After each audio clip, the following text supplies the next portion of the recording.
SFBBO, promoting sustainability by engaging communities for more than 40 years. Our Birdie Hour speaker series is a free virtual program. On October 2nd, 2024, wildlife rehab specialist Stephanie Ellis shared the story of how she rehabilitated wild osprey in Cape Cod for our community. I'm thrilled to be back. As Kristen mentioned, I actually worked for SFBBO 3 times, twice as outreach specialist, and then came back for 6 months as interim director. So it's a beautiful coast. I love California, and I absolutely love SFBBO. So thank you, Kristen, for inviting me back. And then this topic, oh my goodness, every time I give a program for you, I say it's my favorite topic. So now this is my new favorite topic, is the osprey work that we have done in the past couple of years. I'm really excited to share this with you. My first 2 slides just talk about the organization that I run. It's called Wild Care, and we're located on Cape Cod in Massachusetts. And our mission is to rescue wildlife that is sick, injured, or orphaned, rehabilitate them with the goal of release. And we do a ton of public education, which I think is just as important as saving the animals, teaching people how to coexist with the wildlife in your backyard. I feel really, really proud of the work that we do. And we are a nonprofit, so I love to show this graphic, which quickly shows donations at work in the year 2023, where we received 919 orphan animals that we took into our care, 386 orphan birds, over 500 seabirds. It's an incredible place, and I couldn't be more grateful that we're located right here on Cape Cod. Oh, 3 slides. My last slide is to share that we do also operate a wildlife emergency helpline. And so this is a phone number where the general public, police departments, fire departments can call us if they have an animal in distress, or if they have a human-wildlife conflict that we can assist with, provide guidance over the phone. And so last year we received 8,497 phone calls to that helpline. So I love to share that, because if you know Cape Cod, it's really not a large place. And so I feel we're really making a difference. That's testimony to the importance of what we're doing. And then on to the topic. So I absolutely love osprey. For those of you who have visited or lived on Cape Cod, you know that they are a Cape Cod icon. You see them absolutely everywhere now. And that's because we're surrounded by water, and they like a nest with a commanding view over water. And so amazingly, Cape Cod has the largest breeding population of osprey in all of the state of Massachusetts. So on this little peninsula, we have approximately between 400 and 500 nests, which is pretty incredible. And I like to remind people, why is this so exciting? It's exciting because these birds are back from the brink of near local extinction. What happened was the similar story with the bald eagles and the peregrine falcons. Their populations declined due to DDT in the 1950s, which caused thinning of eggshells, and birds were not able to produce young, and so those populations plummeted. It took until 1972 for the federal government to figure out we have a serious issue here for our birds and many other species, and they banned DDT in 1972. However, by that time, it was almost too late. And some of these locations, I realize, won't have any meaning to you unless you've lived on Cape Cod. But in 1976, so Cape Cod had once been rich in osprey. The osprey population was healthy. And in 1976, we had 1 pair of osprey nesting on a fish tower in the town of Dennis. And this was known as the last of the Cape Cod osprey.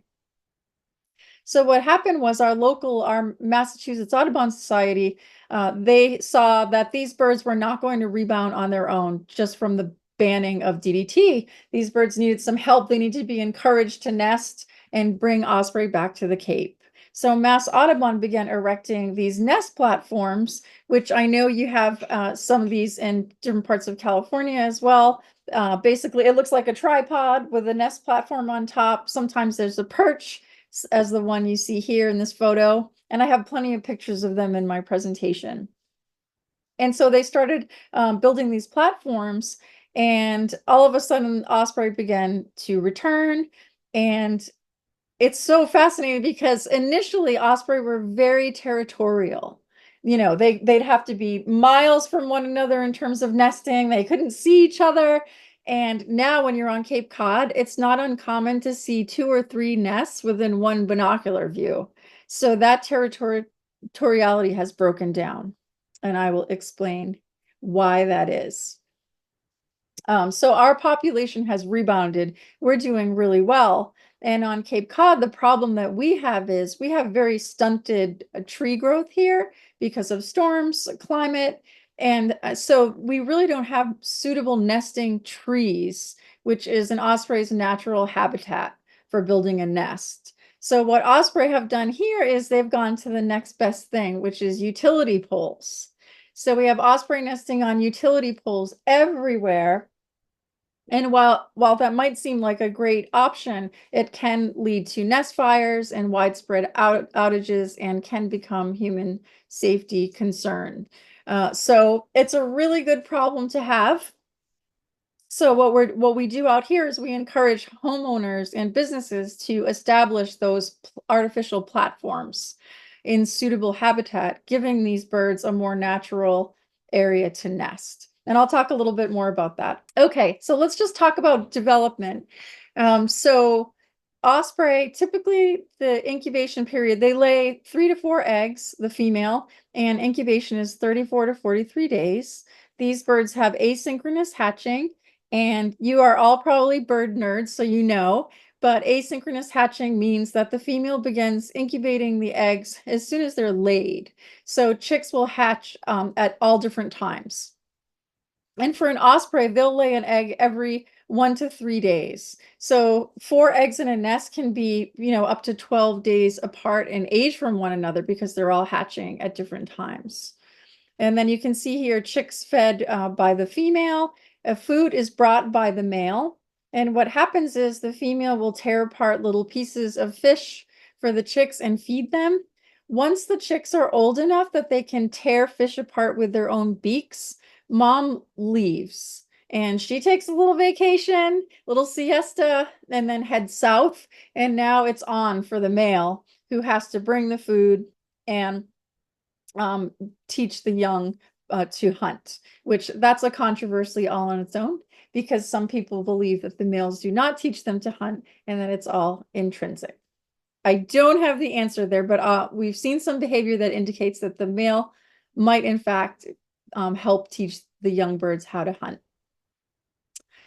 So fledged by 44 to 59 days.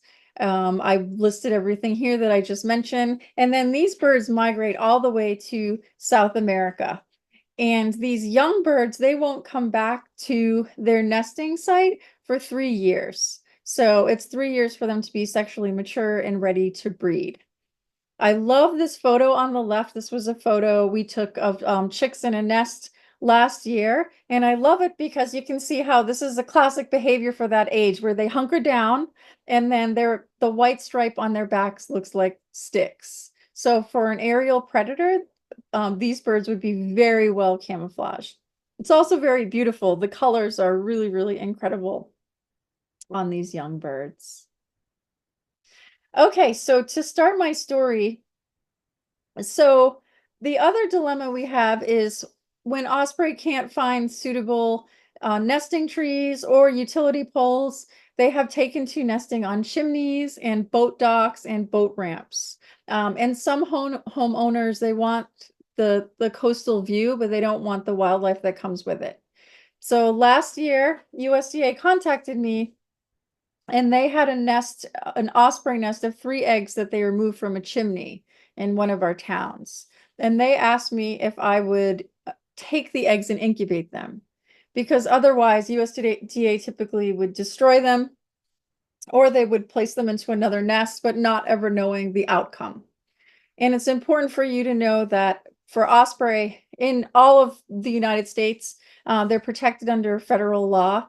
They are a migratory bird. And so if they have eggs or chicks in their nest, they cannot be removed by law unless you have appropriate permits, which would involve USDA depredation permit, or for us, Massachusetts Division of Fisheries and Wildlife can issue a permit. So here we are. So they asked me if I could take these eggs, and I specialize in bird eggs. I love incubating bird eggs, but I had never worked with raptor eggs before. So now I have these 3 osprey eggs. And it was very exciting and very stressful because I wanted to make sure that I did the right thing. So I included in this presentation some of the minute details of providing care for these birds, just so you can get a sense of how much effort was involved in doing this. So here I'm going to play a little video, and I hope you can hear the sound. But part of my job as an osprey mom now is these eggs, I didn't know exactly what the stage of development was inside of them, because they were removed from a chimney. No one knows how long the parents had been incubating them. And osprey eggs are really difficult to see through because of the pigment coloration. So based on weight and some other measurements of the airspace, I knew that they were getting very close to hatching. So what happened is, you'll see, you're going to hear the peeping. That's me peeping to the egg. And then chicks that were getting close to hatching are going to peep back.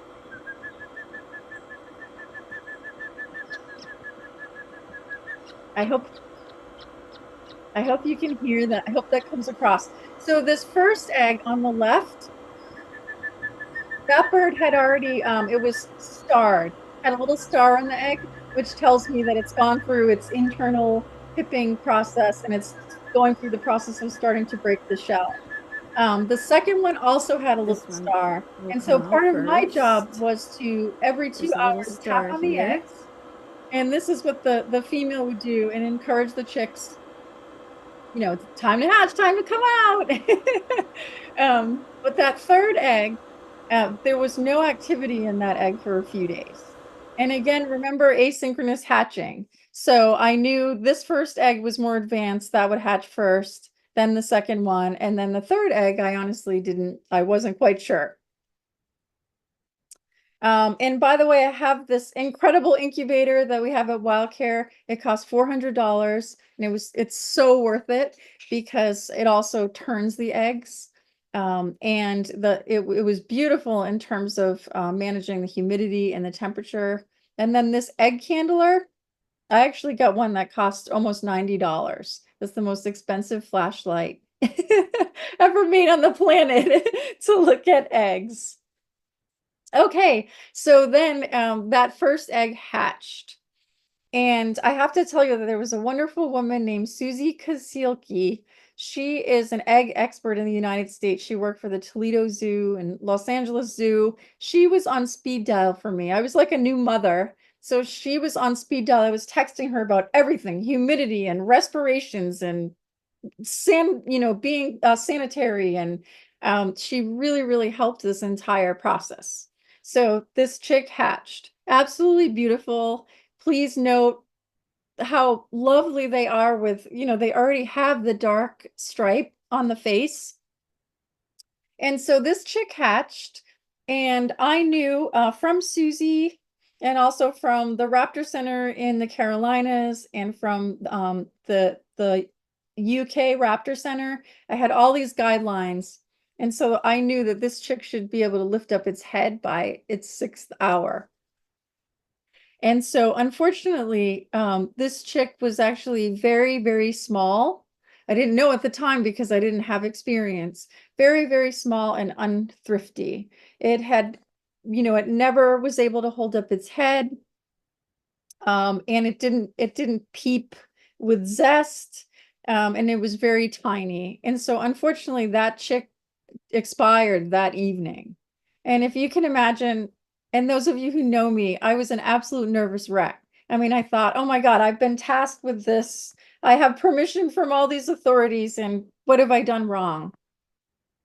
Our veterinarian did a necropsy and thinks that it had an egg yolk infection, which could have been from my hands. It could have been from contamination in the incubator. It also could have been from contamination in the nest. So that chick did not survive. But guess what? That next egg hatched and it met all of the developmental markers, held up the head, thrifty, peeping, really active. And then I had a chick. We just ate.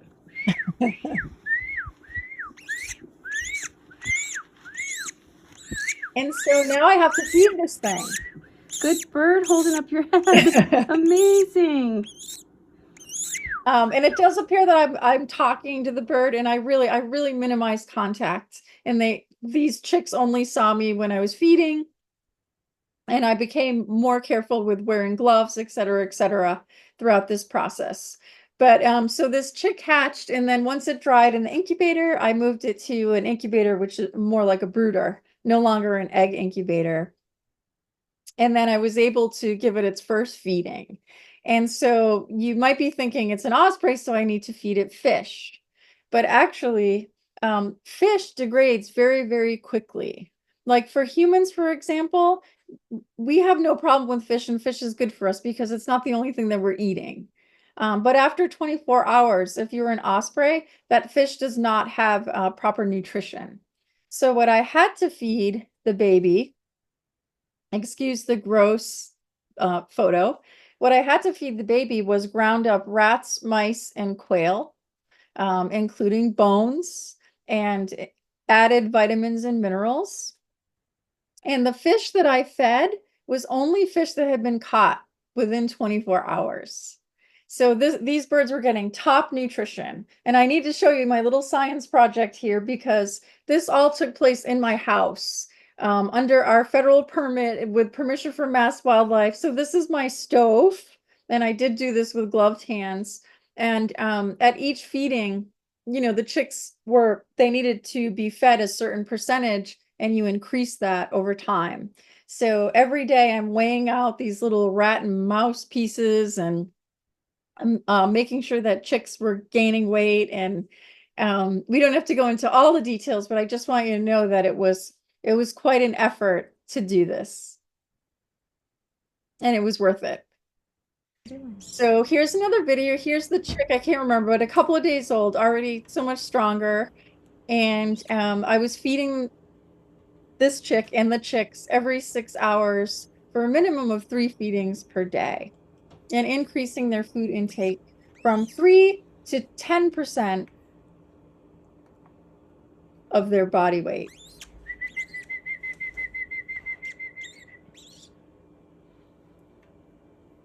Your crop is getting full. How are you doing? Okay. Absolutely beautiful. Beautiful. One more birds. little piece.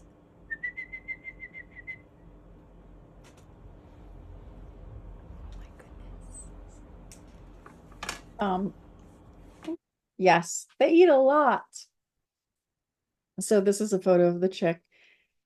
And then I also, so there was, knowing from the UK Raptor Center and all my other raptor friends, I sort of had a race against time, because what I learned from them is in order to get these chicks into wild nests, they really should be placed into nests by day 10, because that's when imprinting typically begins in raptor species. What happens is, I don't know if you could notice in some of the photos that there's a bluish tint to the eyes, and they don't have quite the visual acuity until day 10, which is when visually they can see really well, and they start imprinting on their parents, which is a necessity so they can select same species for breeding when they're all grown up.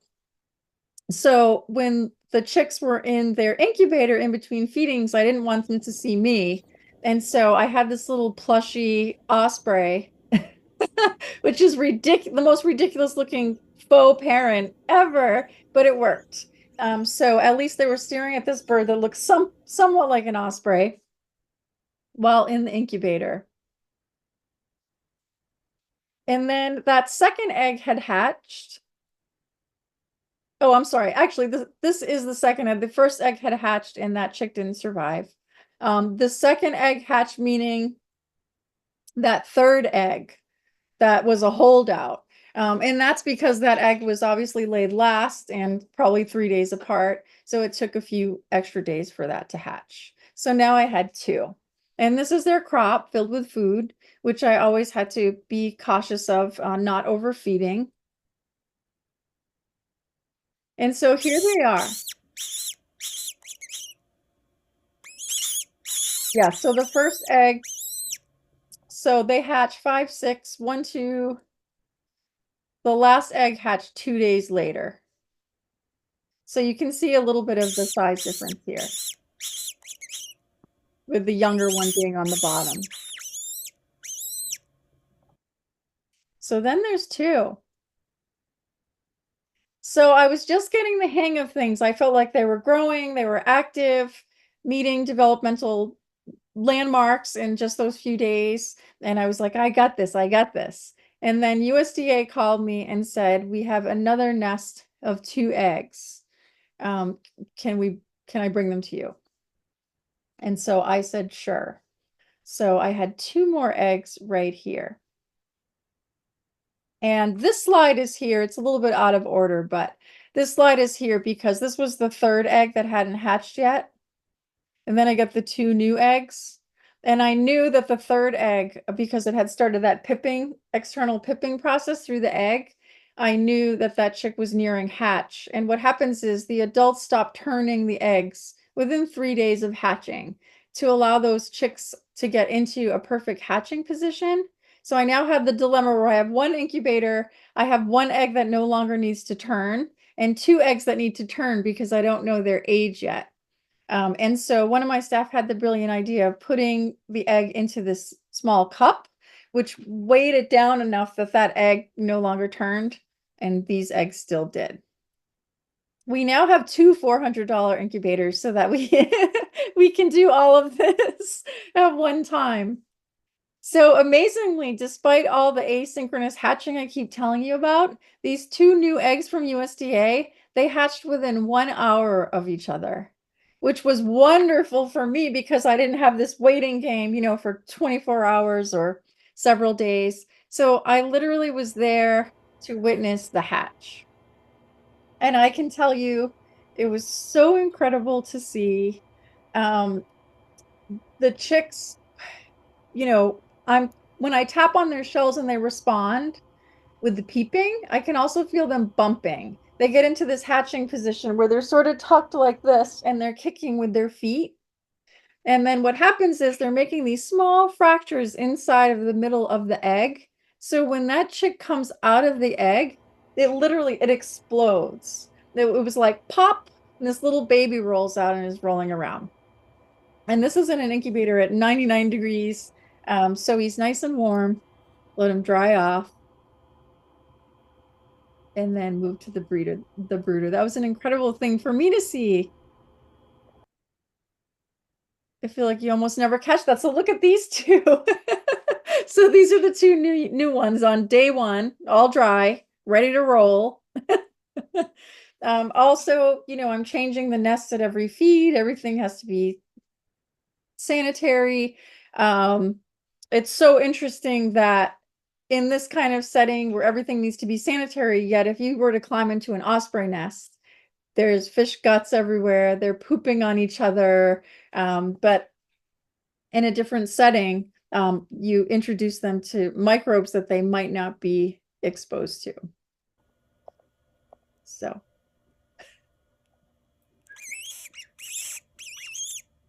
I'm so thrilled that I took all these videos.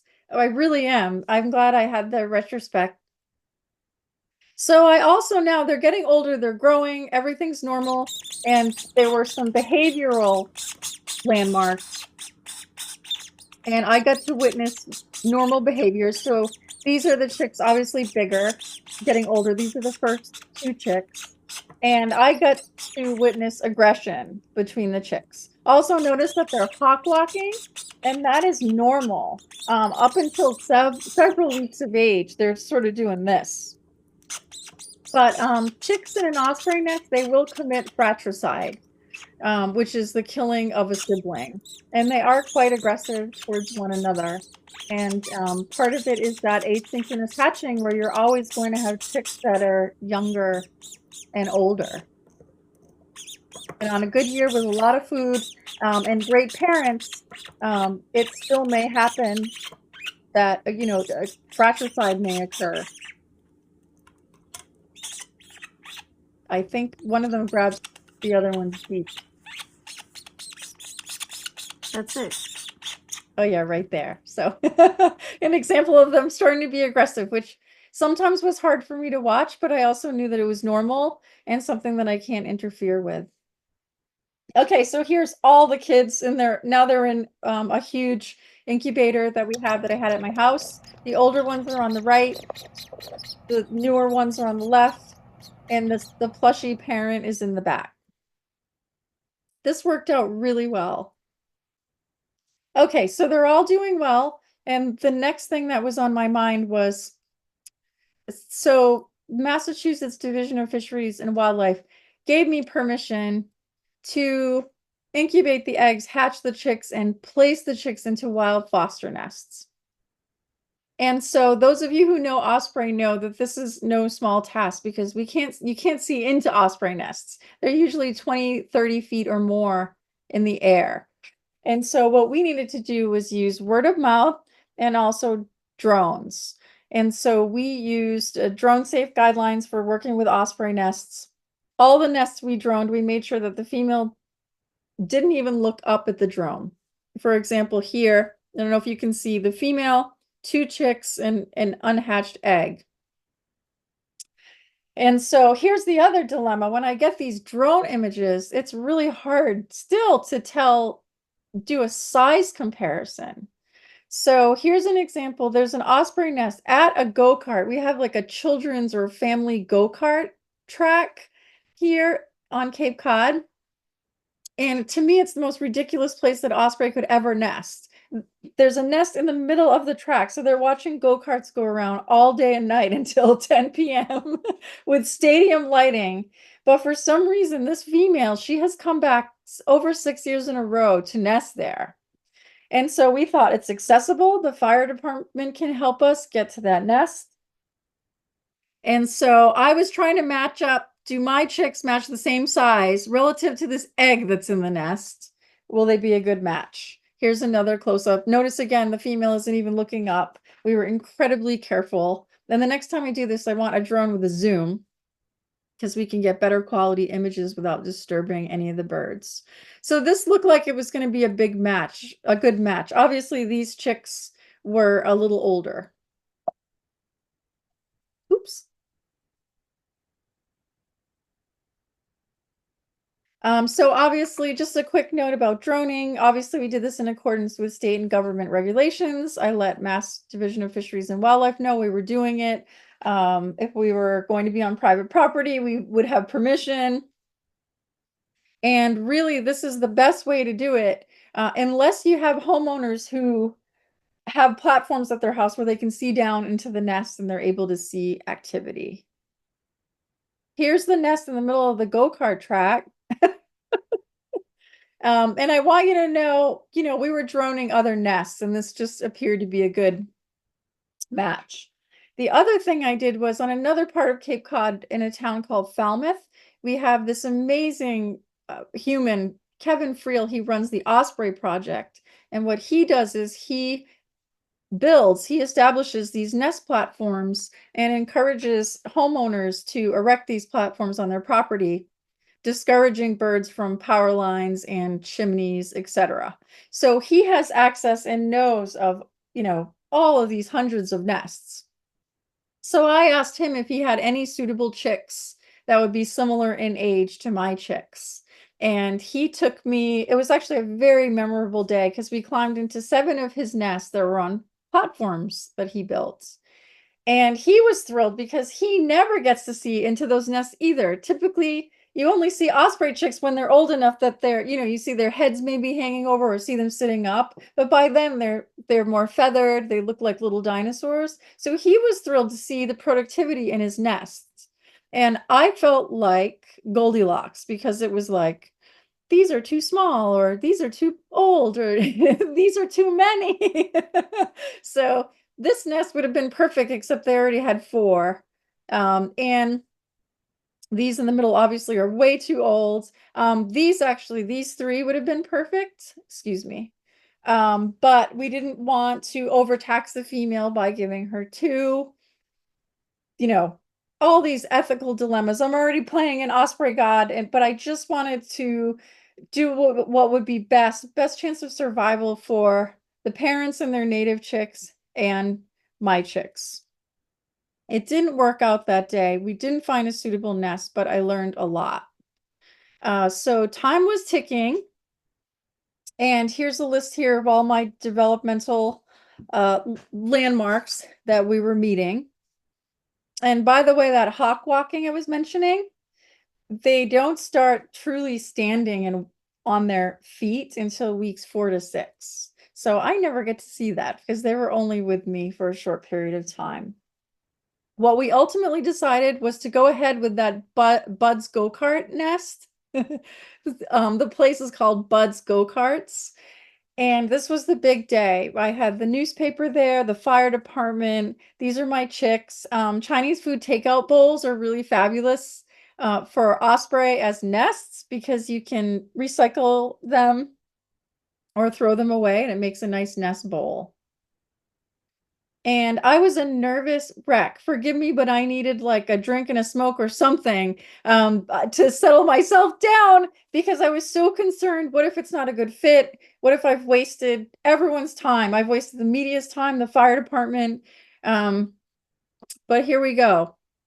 So here's the nest. The fire department, they went up to the nest, and you might be wondering, what do the parents do? So the female flew off and she perched nearby. And typically osprey, they will just fly off, and sometimes they'll circle, and they're always close by. The fidelity to the young is so strong. So here we are. I think this was the fire lieutenant who put the chicks into the nest, and I had asked him, when you're up there, will you text me a photo so I can see if my chicks are a good match? And so here are my chicks in the Chinese food bowl. And you can see it's about as close as we're going to get, given the circumstances of how challenging it is to find an exact nest. So their chicks were obviously older, but given the fact that in a nest, chicks can be anywhere from a day to 12 days of an age difference, it was a go. Mom was back on the nest within 8 minutes. And by the way, it is never a problem. I've done this work now so many times with osprey, and they always accept the chicks, unless it's a situation where everyone has fledged the nest and now you put a juvenile into a nest where everyone has already gone. That is the only situation I've seen where the adults might be territorial. Other than that, it's just another mouth to feed in the nest. They don't know how to count. Osprey can't count, so you can give them a few more and they will feed them. It's wonderful. Thank God for asynchronous hatching, or I'd never be able to do this. So we put the chicks in the nest, and I just have to share, because I am a nervous wreck, that evening we had a freak storm where it was a deluge of rain and wind. And in the morning I woke up and I thought, my God, I've killed them. And amazingly, so the people who own this go-kart track, they love these ospreys so much that they take their own drone images. So when I woke up, they sent me a drone image, and I could see my 2 chicks right in the front being fed by mom. So it was like, phew, thank God for that. And then they sent me images up to 2 weeks later, and I could see that the chicks were growing and thriving. And so we called it a day. We called it a success. So now my other chicks are getting really big, and we had exhausted the search. I mean, I was word of mouth. We were droning. I think these chicks were like days 11 and 12. I was getting past the habituation timeline. So what we decided to do is we have this incredible natural history museum here on Cape Cod, and they have a beautiful platform you see here on the right in a marsh, and they have a live cam on it. And so I could see, I had been watching for weeks that they only had one chick. Their chick was about 6 days younger than mine. And we thought, this is it. We got permission, and here they are. So this is their chick on the left. Notice how much darker it is. And I learned from this because my chicks had everything, humidity, cutting up the pieces of the food, measuring everything, temperature. But what I had not considered was UV light. And so I'm happy to report that all my chicks in the nest, they darkened up with, I'm sure also from eating fish, switching to their natural, primarily fish diet, but also the natural sunlight. So this is their little baby, and these are my white little babies. Okay, so this is a terrible image, but this was taken from their webcam. So having a webcam on a nest is an absolute mixed blessing. I'm sure you all know what I'm talking about. Nature is not kind. And then you have to accept what you see on these webcams and not intervene. So what we saw was on the first day, one of my chicks died. And we think it might have been related to, it's amazing how precise mom is for giving the chicks food that's the appropriate size. However, my chicks were doing a lot of choking. And that's because their pieces are no longer being cut up into these perfect little sizes for them. They're getting food shoved down their throat. There was a lot of choking, and then one of my chicks expired. So possibly it expired because it choked. It also could have been stepped on, who knows. Then what happened next was not fun. My chick and their native chick, a lot of fighting. And as you know, they commit fratricide. So I was deeply concerned. And I was concerned about what the public would think about my efforts, honestly. And then that I had intervened. I think this is a video. I hope you can see it. It's blurry. So you can see their native chick is in the back, a little bit of darker eye stripe, but see how their size was so perfect, really. The little one caught up so quickly. And so they continued to thrive. And then we had an unbelievable heat spell. And unfortunately, their chick died in the nest. And you guys, it was like one of the most stressful days in my life so far because I felt terrible. I thought I've killed it. And people are going to blame me. And I did get one email, actually two, stating in a nutshell that her chick wasn't being fed enough, et cetera, which was absolutely untrue. Because watching all the footage, her chick was being fed well. Her chick also was observed choking. And finally, this was just stirring in me, like, what could I have done better? I thought I gave them all the best chance of survival. And someone from the museum said to me, Stephanie, no one blames you. She said, we've been watching these parents, they're new parents. They built a shoddy nest. The dad comes in and he steps all over the chicks.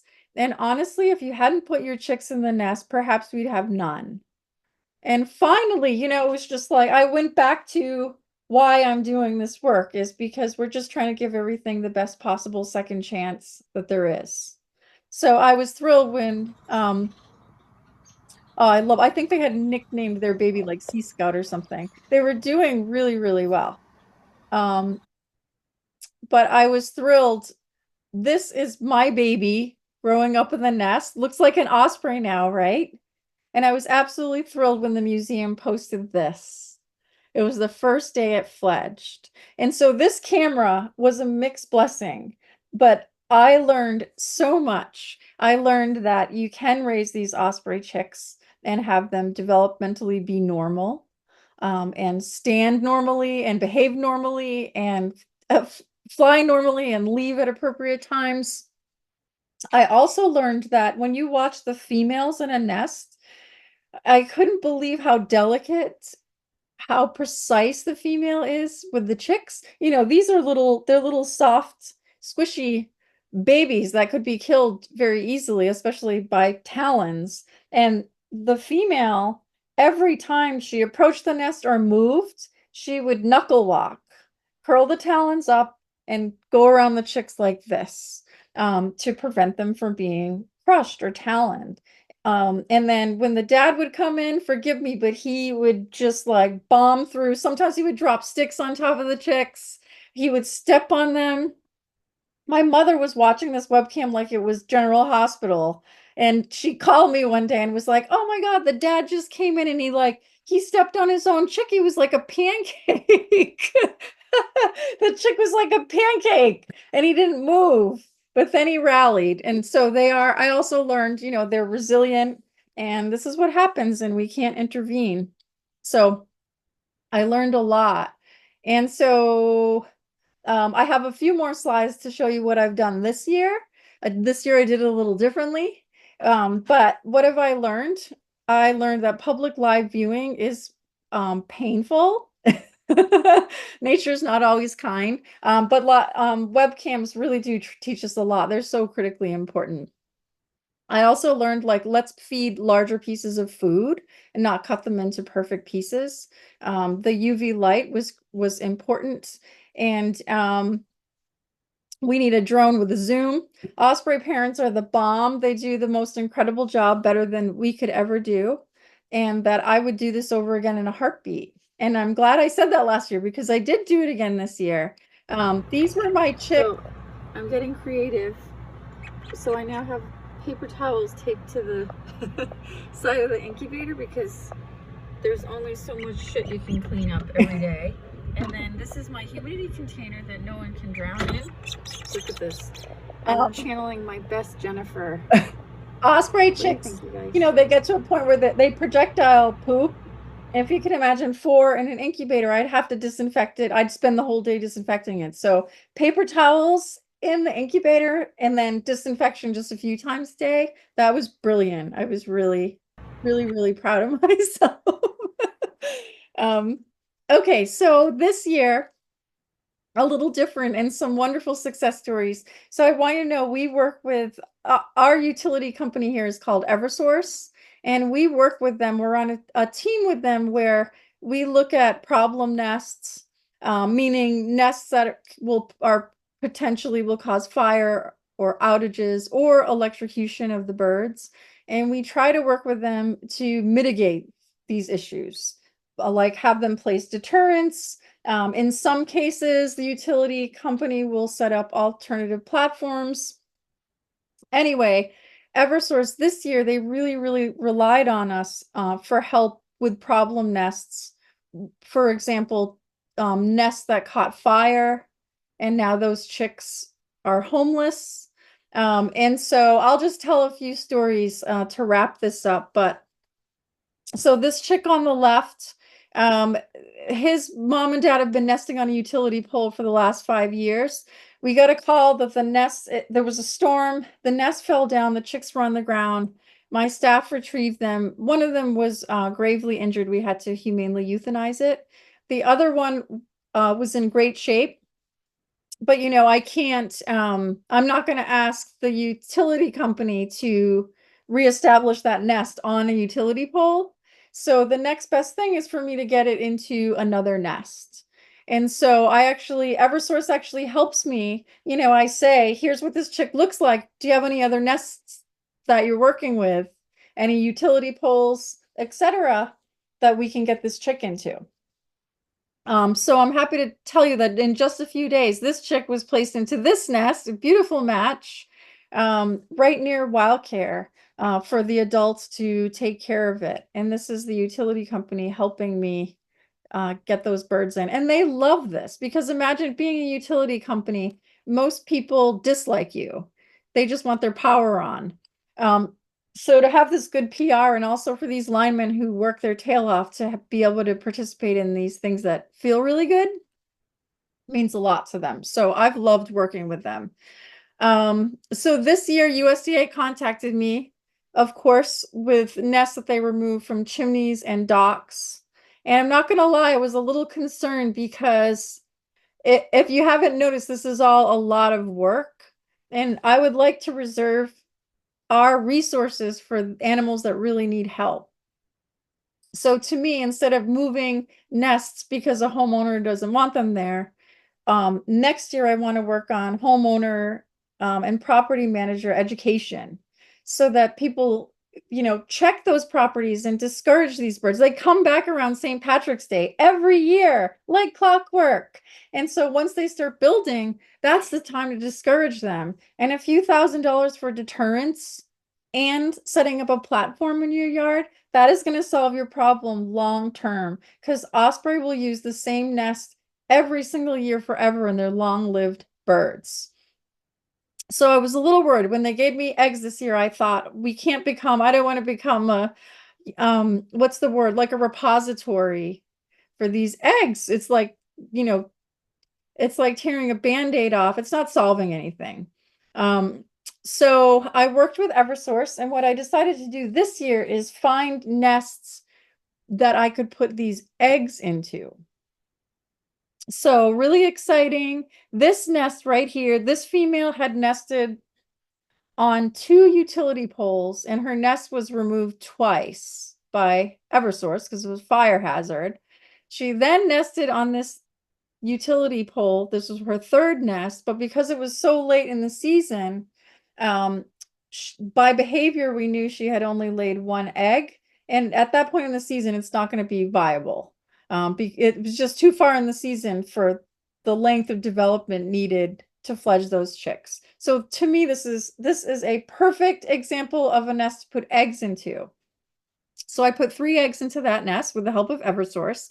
And from Kevin, my Osprey friend, he said that all 3 had hatched. So that was that success. And my final story, you guys are going to like this one. This is the best one yet. USDA gave me 3 eggs from the town of Chatham from someone's boat ramp that they didn't want the nest there. I drove to the town of Mashpee. Takes an hour to get there. This wonderful woman at her home, she has this platform. This is like grass, weeds growing out of the top of the osprey nest. She has this platform on her property and she loves her osprey. Since 2018, this female osprey has laid eggs and they never hatched. And that's either because she's infertile or perhaps the microstructure of her eggs, something's not quite right and they never hatch. Osprey are known to take many male mates for a nest. So I'm thinking it probably wasn't that the male was infertile, because at some point she would have scored with a male by taking several different males. So anyway, infertile female is the point. So within 2 hours of these eggs having been under their parents, I put them in this new nest. And this bird came and sat on the eggs immediately, which was wonderful. She already had 2 eggs in the nest. Sorry, I didn't tell that story very well. Okay, so 2 weeks later, this was really exciting. 2 weeks later, I got a message from the homeowner and she said, we have chicks. We have 2 chicks. And so this bird was a mom for the very first time, as far as we know, which was incredible. So that was great. And of course I worried, I thought, oh my God, I hope they know how to take care of them, because presumably they've never had chicks, but they did. And they were growing. And then 2 weeks later, the homeowner called me and she said, oh my God, the platform shifted in the middle of the night and the nest was on the ground. This is a marsh and it's tidal. She had to dig in the mud and dug out the chicks, and one of them was dead. And the other one, thank God, I had her bring it to Wild Care, which is an hour away, and it was miraculously fine. I mean, I don't know how. And this little chick was so heavy, it was like a little bowling ball with with downy feathers. So Kevin Friel, my Osprey friend from the Osprey Project, he came out, he repaired the platform the very next day.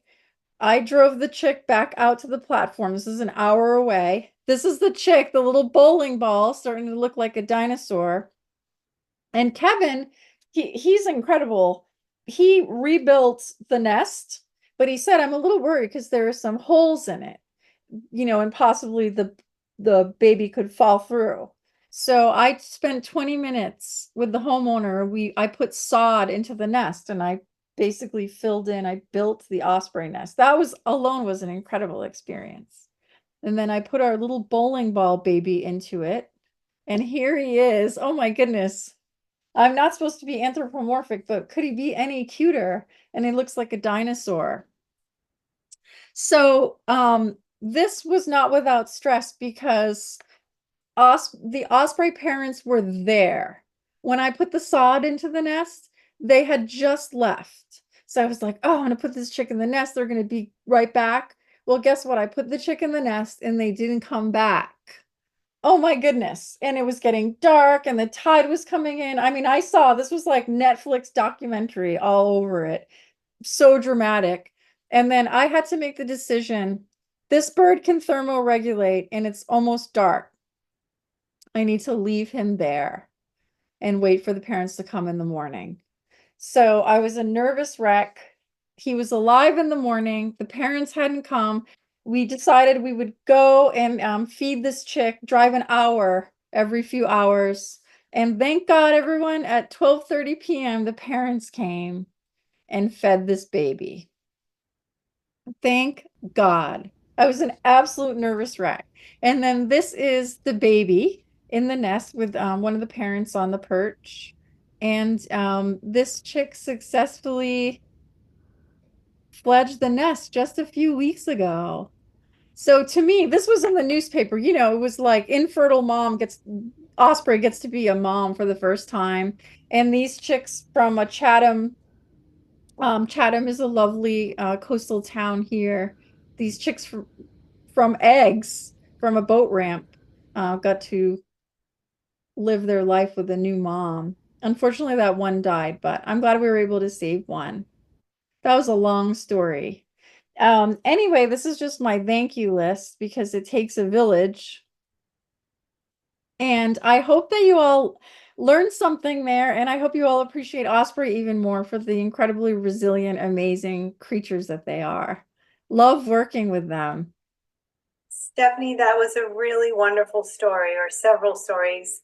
I think we were right there with you in the drama. And, it's always so apparent how much you care about all of these species when you talk about them and the way that you take care of them. And I think it's a wonderful way to broaden our outreach and make sure people also care about the birds that we're all working to protect. We do have a few questions. And so one question is, you mentioned that their feather patterning helps disguise them from predators while in their nest. What kinds of animals might predate them? Oh, yes, that's a great question. So great horned owls, they will come and pick off the chicks at night, excuse me, in the nest. And during the day, red-tailed hawks.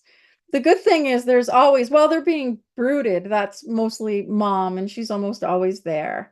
And then dad is always around. So I feel like they're better protected during the day, but at night when they could be ambushed by great horned owls, that's a problem. Also, though, we do for the birds that are nesting on docks and actual trees that are lower, we have raccoons going into the nests and eating the eggs and eating the chicks, but mostly aerial predators. Thank you. Another question is, do you band the chicks? No, I don't ban the chicks, and I really wish we could. We don't have anyone out here who's doing any osprey research project, but it would be really great to know, especially given all of this, and see if these birds come back in 3 years, if they survive to make that journey and come back to breed. The next time we have chicks that we're putting back into nests that we've reared, I would like to try to find someone to do that. I mean, I think it's valuable. It's really valuable information. Wonderful. And so if anybody else has questions, there's lots of big thank yous in the chat. If there's other questions, please add them. I actually have a question. You learned so much through this whole process. You gained a lot of insight and a lot of knowledge. And I know you're doing your talk with us today, but are there other things in the works in terms of teaching others? Because it sounds to me like this real world experience that you had and learning from others, but also just what you observed.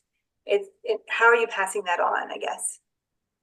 Thank you for asking that. I have been asked to present, and I presented this at a couple of national wildlife rehabilitation conferences, which I love that because I feel like it's helping just guidelines. This can be done, and it is a lot of work, but it can be done. And osprey chicks can be reared in captivity. It seems as though not many people have done that. Even the Carolina Raptor Center, they helped me so much, but they hadn't worked much with rearing osprey chicks. So I feel like for right now, I've been spreading the word to wildlife rehabilitators. Yeah. And I hope this also encourages utility companies. This is a great way they can work with wildlife rehabilitators, and the community appreciates it. Yeah, well, it looks like you got some good media coverage as well, which is great, educating the community. But yeah, that partnership with the utility companies is just so much to be grown from these really personal stories that you shared with us tonight. We do have another question. Is there a similar program in the Bay Area to raise osprey chicks? Great question. I have no idea. And you have PG&E, correct? Yep. I honestly have no idea. I would love to know. Well, I will ask our team, and when we send out an email to everybody who participated, I will let folks know. I know we have wildlife rehab organizations out here that do great work, but I will find out more about that specific to osprey as well. Let's see. Somebody writes, in our locale, our utility company is using tubs that are attached to the top of the utility pole. There are eagle-sized tubs and osprey-sized tubs. Also, extensions can be added to the pole to raise the height of the tub. Thank you, Yvonne, for that information.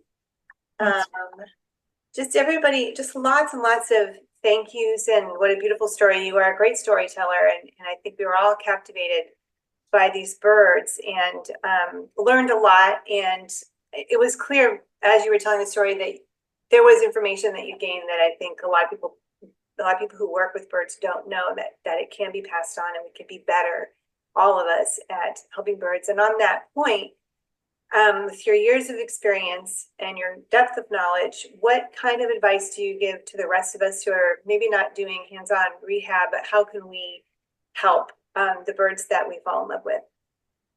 Oh, that's a great question. So certainly I love that California just went rodenticide free.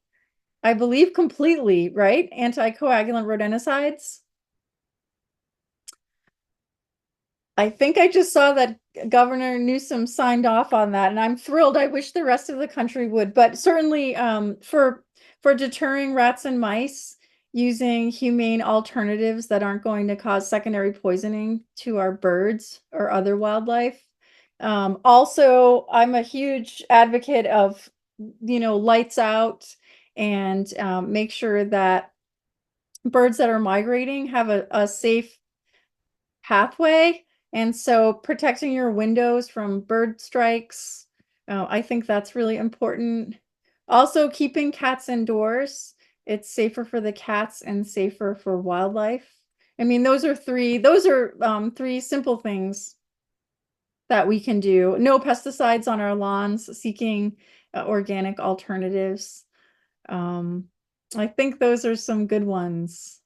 Those are great. We had a couple other comments. One is, once or twice a utility pole has been modified with crossbars that protect the wires and give the osprey a kind of starter platform. Thank you, Yvonne. And then another one is a question from Jan. Do you know if there are any genetic transfer between your migratory birds and birds that are residents like in Florida? Yes, I believe that we do have some osprey from the Northeast. Genes have been detected in Florida, but that they believe the majority of the population go to South America. And Jan, I know how to reach you, so I can dig up some research on that and send it to you. But yes, I'm pretty sure we found some Northeast blood in the Floridian in some of the Florida population of osprey. Thank you. Well, it doesn't look like there's any other questions. Stephanie, is there anything you would like to say to sort of wrap up and have us go home thinking about? Yes, actually, I would like to say, so a few people have said to me, oh my God, we have so many osprey here. Like they're almost becoming a pest because of the nesting on the utility poles. So why all this effort for a species that is so abundant? And my response to that, and for any animal, honestly, is going to be that the best time to learn about an animal and protect them is while they're still here. We're learning so much about these birds. We've learned so much about osprey. In the event that something happens in their population, I feel we can better help them because of this knowledge. So now's the time while they're doing well. That's a great answer. There was one other quick question. What lab is doing the genetic work for you? We're not doing any genetic work. I just know I had heard of some studies from my friend Kevin, who is from the Osprey Project, about genetics. So I would have to dig that up, but we're not doing any genetic work specifically. Great. Well, Stephanie, thank you again for coming again this year and speaking to our community and sharing really beautiful stories, and also for the work that you do. There's lots and lots of appreciation for you in the comments, and it's always great to see you and have you back here with us virtually. And if you ever have any updates with Osprey you want us to know, we can put something on our social media or in our blog and share with the community here. So thank you everyone for coming to our talk tonight and participating in our California Fall Challenge. And there was one other question in there. And fund rehabilitation. That's another comment about ways that we can help these birds, is make sure to fund organizations that are working to protect the birds. But thanks everyone for participating in our Birdie Hour. Thanks again, Stephanie, for joining us. And we look forward to seeing you again next year. But if you have more information to send us, we'll share it with our community. Thanks everyone for joining us, and have a wonderful night. Thank you. Bye. SFBBO is a nonprofit. With your support, we will continue to inform decision makers, inspire people to act, and involve diverse communities in our work. Please visit our website to learn more and get involved today.